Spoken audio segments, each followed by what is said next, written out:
করার পরে যেটা অর্জিত হয় এটার নাম সফলতা। সুবহানাল্লাহ।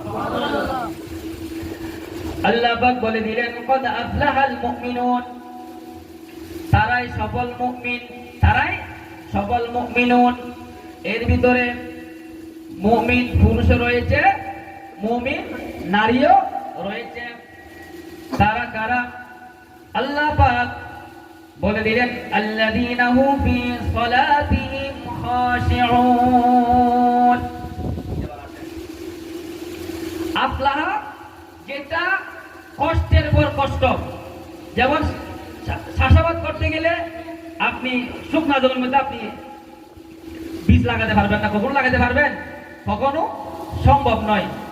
আফলাহা তো এটা কষ্টের পর কষ্টের, যেটা বান্দা কষ্টের মাধ্যমে অর্জিত হয়।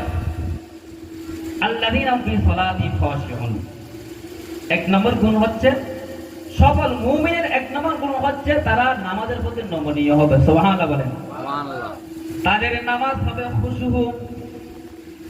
আল্লাহ পাক অর্ডার দিয়েছেন আকিমুস সালাহ, বান্দারে নামাজকে প্রতিষ্ঠা করো, নামাজকে প্রতিষ্ঠা করো।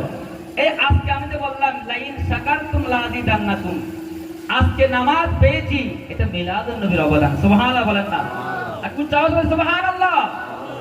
মসজিদে পেয়েছি, এটা মিলাদুন নবীর অবদান, ঠিক কি না? কার অবদান?